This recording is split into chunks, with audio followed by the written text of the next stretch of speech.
Commencement était la parole. J'aimerais partager avec vous les prémices parce que nous aurons le temps de partager les révélations que le Seigneur a données pendant ce programme qui n'était pas facile. Mais c'est aussi dans ce programme que le Seigneur a beaucoup parlé, beaucoup enseigné. Les prémices que je partage aujourd'hui, c'est un enseignement qui conduit à la vie éternelle. C'est un enseignement qui parle de l'amour. C'est un enseignement qui parle de l'amour. Et notamment, ça parle de l'amour fraternel et ça parle aussi de l'amour de Dieu. Je vais juste aborder avec vous, et c'est là-dessus que nous allons prier, un aspect de l'amour que le Seigneur m'a donné de comprendre. Parce qu'il m'a parlé de deux catégories d'amour, ou alors deux catégories de relations. Des relations que nous pouvons avoir, que ce soit avec les hommes, que ce soit avec Dieu, sont basées soit sur l'intérêt ou alors c'est basé sur l'amour. Il m'a fait comprendre que une relation qui est basée sur l'intérêt, elle est basée sur la chose que la personne possède. C'est-à-dire que si quelqu'un est en relation avec moi et que cette relation-là, c'est une relation d'intérêt, alors la personne s'attache à moi par rapport à ce que je possède. Et toi, tu trouves un intérêt dans ce que je possède. Alors, tu bâtis une relation avec moi, mais la relation est bâtie sur l'intérêt. Ça veut dire quoi, mes frères et sœurs en Christ?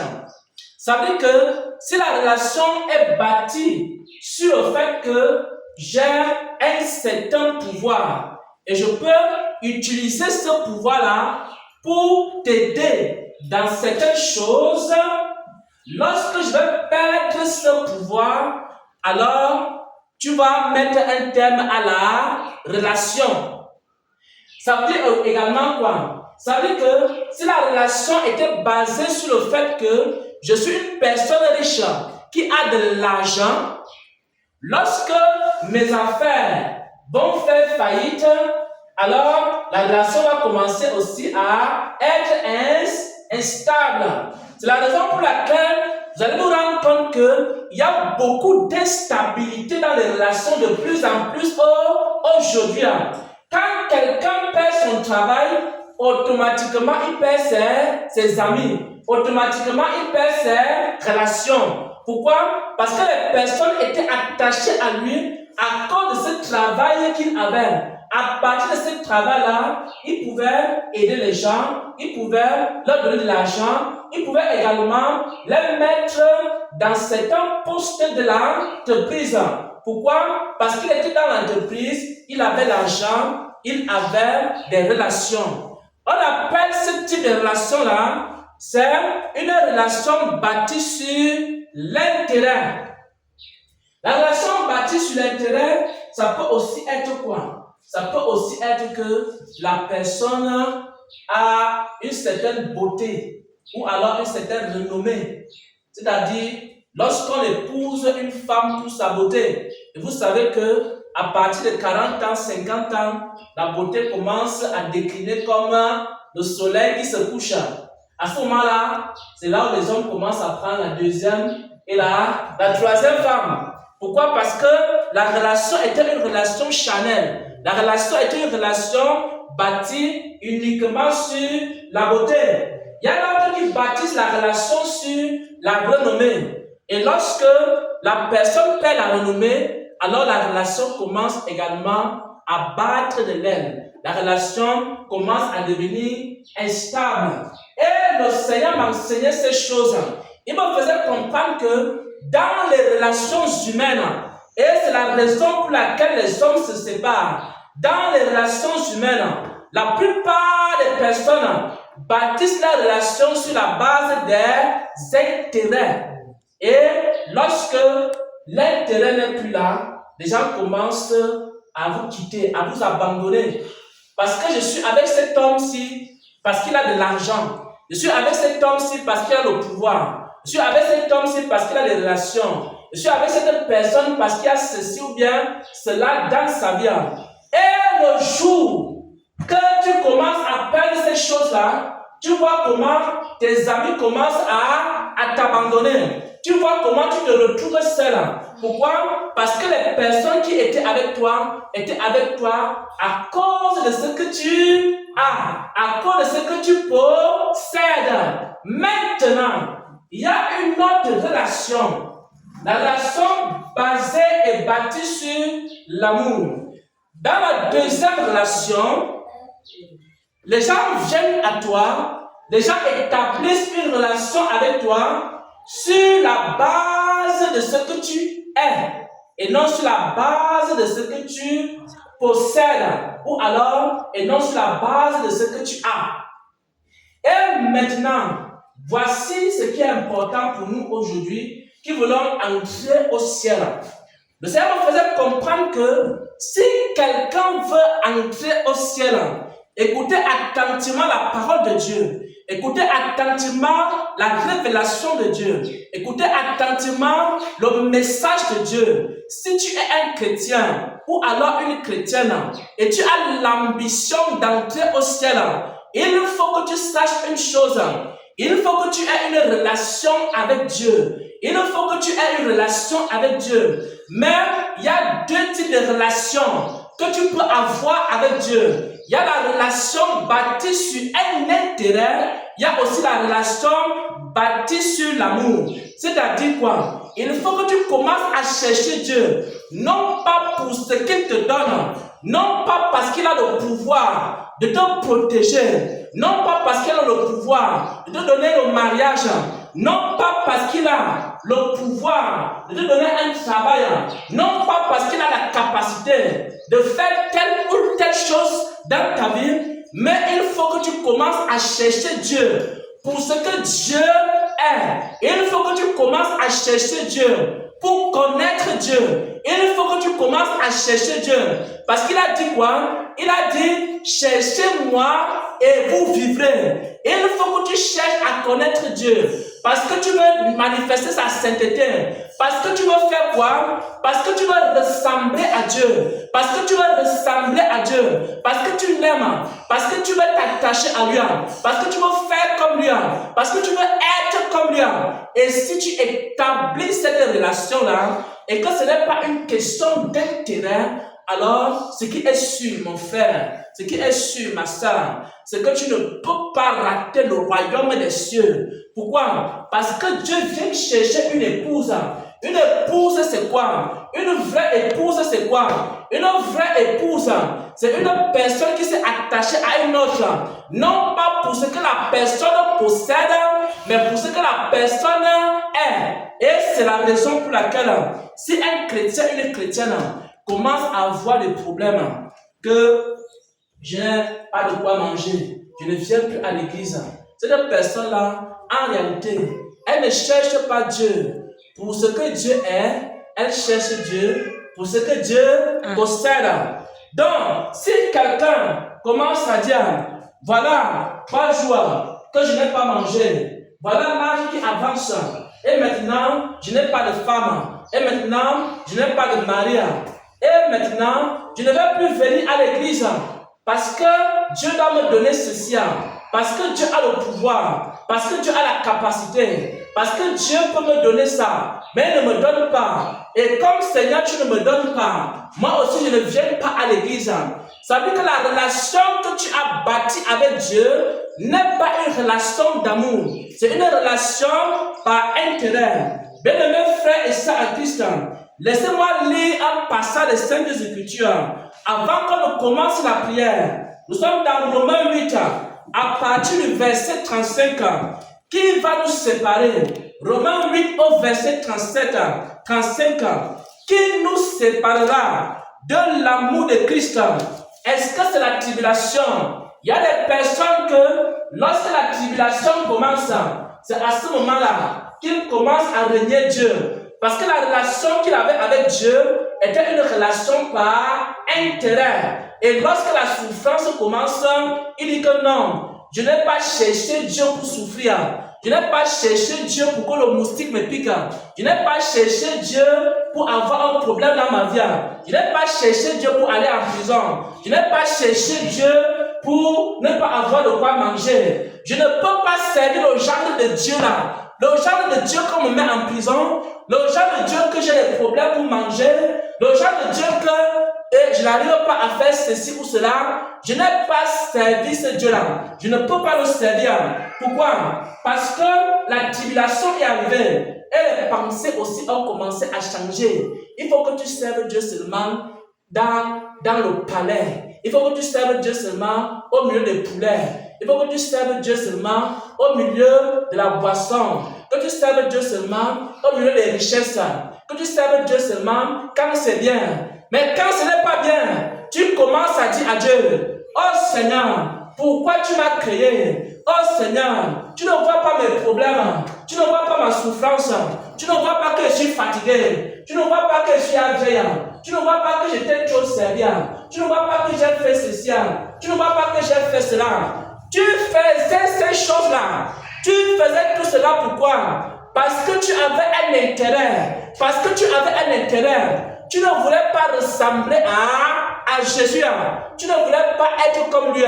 Tu ne voulais pas avoir sa sainteté et connaître sa justice. Et si la tribulation te sépare de Dieu, c'est que mon frère, ma soeur, tu n'as pas cherché Dieu.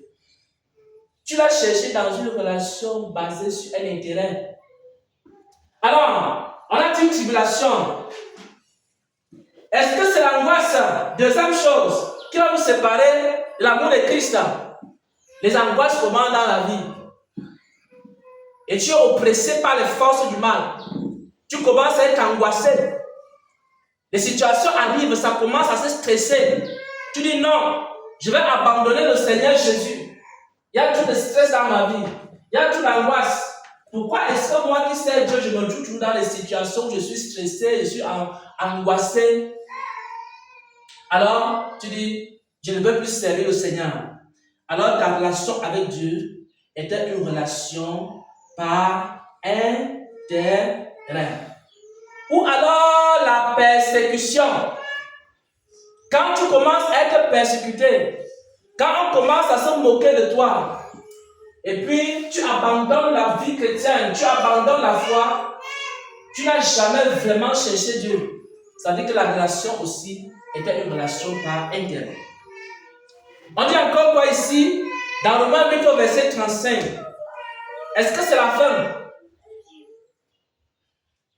Voilà. Quand la fin du mois arrive, il n'y a pas l'huile dans la marmite. On commence à dire que l'église est très agile là vraiment. Ou quand la fin du mois arrive, il n'y a pas l'argent, il n'y a pas l'huile, il n'y a pas encore la tomate, il n'y a pas le spaghetti. Vraiment, ce Dieu-là, moi je vais abandonner. Ou la nudité, c'est-à-dire que tu ne portes pas les habits les plus chers. Parce que tu ne peux pas servir Dieu sans porter les habits les plus chers. Il faut que quand on regarde le prophète ou la prophétesse ou alors le serviteur de Dieu ou la servante de Dieu, on doit voir la gloire sur lui. Donc si mon habit c'est un habit qui coûte combien? Donc ma part des habits c'est les habits de 1500 francs que moi je porte. Alors que je suis une servante de Dieu. J'ai l'onction de Dieu. Je porte les habits de 1500. Je pars à Mokolo. Ou je pars au marché de Bouddha. Et puis je pars tirer maintenant les habits de 1500. Alors que je suis une servante de Dieu. Ou alors je suis un serviteur de Dieu. Après, il faut que je me filme pour montrer la gloire de Dieu. Mais c'est avec quel genre d'habit? Oh, je ne vais pas aller au culte le dimanche là. Je n'ai pas d'habit pour porter. Seigneur, si tu ne me donnes pas l'habit, je ne peux pas aller à l'église. Je ne me donne pas la Bible, je ne vais pas prêcher aujourd'hui. Il faut que quand je prêche l'évangile du Seigneur Jésus, je dois être habillé comme un roi, comme une reine, comme un prince, comme une princesse. Parce que les princes et les princesses de Dieu ne doivent pas porter n'importe quel habit. On doit voir la gloire de Dieu sur moi. Aujourd'hui, là, je ne prêche pas Seigneur. Et cette relation, c'est quoi? Ce n'est pas une relation d'amour avec Dieu, c'est une relation par intérêt. C'est-à-dire, j'ai cherché Dieu pour ce que Dieu a, il possède, il peut me donner. Mais je n'ai pas cherché Dieu pour ce qu'il est, pour lui ressembler, pour faire comme lui. Parce que quelqu'un qui cherche vraiment Dieu, il se pose toujours la question, est-ce que chaque jour je suis conforme à lui? Ce n'est pas ton onction. Dieu ne t'a pas aimé pour ton onction. Pourquoi? Parce que Dieu a aimé David avant que David ne tue Goliath.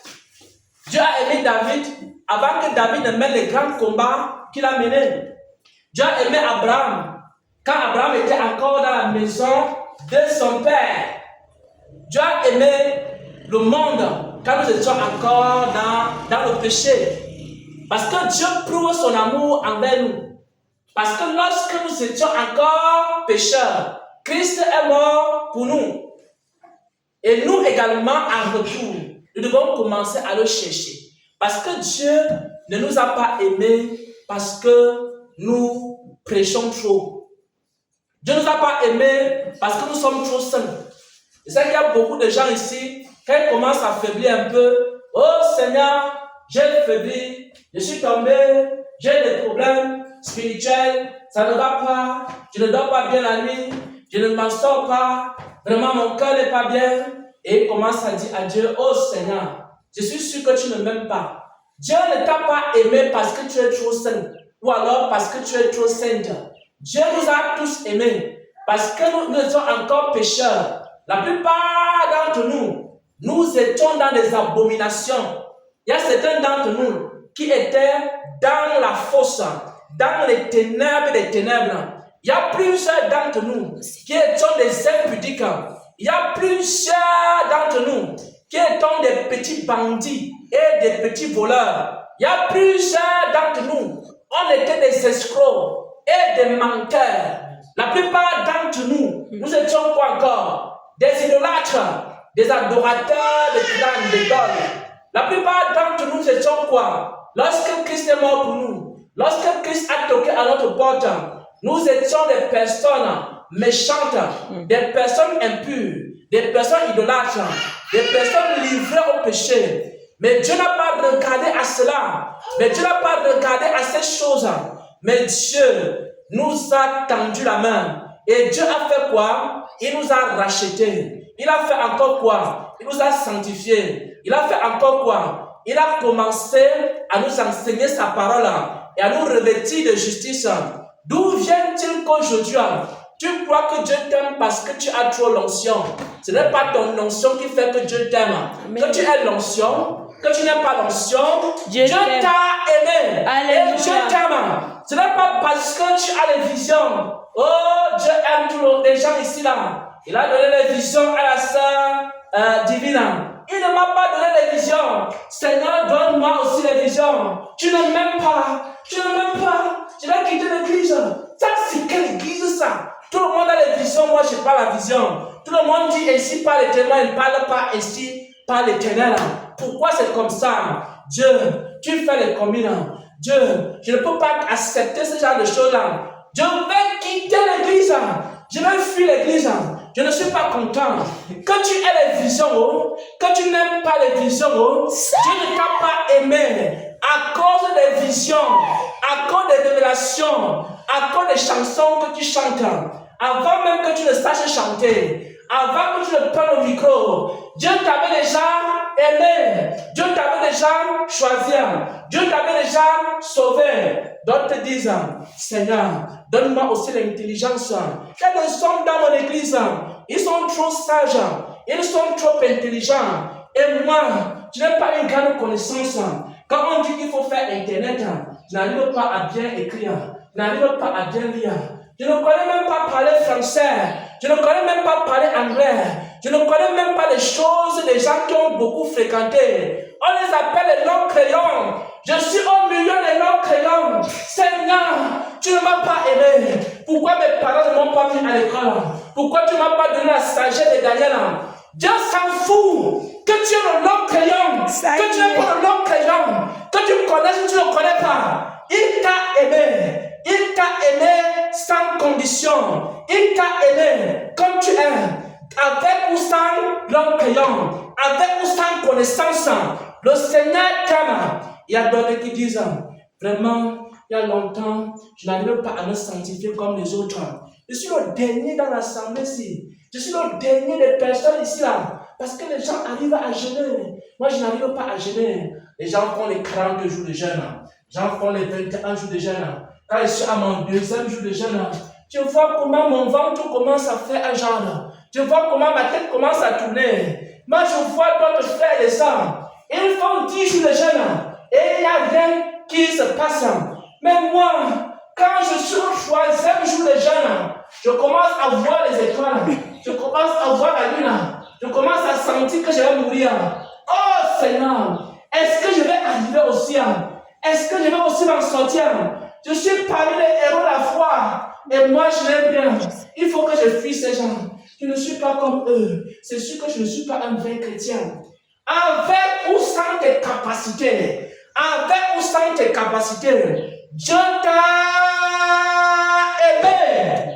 Yes. Que tu gênes 100 jours, que tu gênes 1000 jours, que tu gênes un seul jour. Parce que le vrai jeûne, mes frères et sœurs en Christ, c'est obéir à Dieu. Amen. Le vrai jeûne, c'est l'obéissance à Dieu, à savoir. Et maintenant, pendant que tu cherches à ressembler à Dieu, qu'est-ce qui va se passer? Toi qui n'avais pas la capacité, Dieu va te donner quoi? La capacité. Mais toi, tu dois faire quoi? Tu dois dire à Dieu, Seigneur, je veux te ressembler. Seigneur, je veux être comme toi. Et pendant que tu dis ça, Dieu te donne maintenant quoi? La capacité. Tu vas te rendre compte qu'après un certain temps, tu commences à jeûner 10 jours. Et puis tu ne sais pas ce qui se passe. Tu commences à sentir des changements. Après un certain temps, tu commences à jeûner 15 jours. Après un certain temps, tu commences à jeûner 21 jours. Parfois, tu ne demandes même plus. Mais le Seigneur sait que tu en as besoin. Il commence à te fortifier. Et maintenant, si tu n'avais pas la sagesse et l'intelligence, tu commences à te rendre compte que quand tu ouvres la Bible, tu commences à comprendre la Bible même plus que l'apôtre Paul. Tu commences à dire, d'où vient cette sagesse? D'où vient cette intelligence? Comment connais-tu les Écritures? Lui qui n'a point étudié, tu commences à lier les doctorats en philosophie, tu leur enseignes les voies de Dieu. Doctorat en médecine, tu leur fais asseoir, tu leur enseignes les voies de Dieu. Doctorat en sciences politiques, doctorat en mariologie, en joséphologie. Tu commences à leur enseigner quoi? La connaissance de Dieu. Doctorat en quoi encore? En théologie. Alors, si tu écris les Bibles, les docteurs en théologie, tu les fais asseoir et tu commences à leur enseigner la sagesse de Dieu. Pourquoi? Parce que tu n'as pas regardé à ce que tu n'as pas fréquenté. Tu n'as pas regardé à ce que tu n'as pas été à l'école. Tu n'as pas passé ton temps à pleurer. Oh Seigneur, je suis le dernier des derniers. Je suis la dernière des dernières. Je suis en bas, les autres sont en haut. Vraiment, viens me prendre. Vraiment, que la trompette sonne. Vraiment, je suis fatigué. Je vais quitter l'église là. Tout le monde est fort, je suis faible.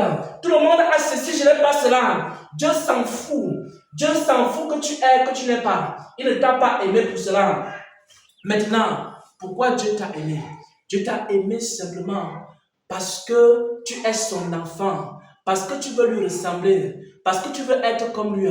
Voilà ce que tu dois rechercher. Dis à Dieu, Seigneur, je veux être comme toi. Seigneur, je veux te ressembler. Tu vas te rendre compte que le péché que tu as en train de lutter contre cela, ça va partir ça là. Encore, tu continues. Seigneur, je veux être comme toi. Seigneur, je veux te ressembler. Tu vas te rendre compte que toi qui au troisième jour de jeûne, tu vois les étoiles là. Maintenant, au troisième jour de jeûne, tu commences à voir des visions. Tu commences à voir des révélations. Et maintenant, tu continues à dire, Seigneur, je veux être comme toi. Seigneur, je veux te ressembler. Tu te rends compte que toi qui n'avais pas la connaissance, tu commences à avoir la maîtrise. Tu commences à avoir la compréhension. Tu commences à avoir l'intelligence. Tu commences à parler devant les érudits. Et ensuite, tu ne t'arrêtes pas là. Tu dis, Seigneur, Seigneur, je veux te ressembler. Je veux être comme toi. Et pendant que tu continues à dire, je vais te ressembler, je vais être comme toi. Il y a encore quoi? Les visions commencent à venir. Les révélations commencent à venir. La puissance commence à venir. Qu'est-ce qu'il y a encore? Tu commences à marcher sur l'eau. Tu commences à marcher sur les serpents. Tu commences à marcher sur les scorpions. Tu commences à marcher sur la puissance de l'ennemi. Et ensuite, tu continues à dire, Seigneur, je veux être comme toi. Je veux te ressembler. Qu'est-ce qui va encore se passer?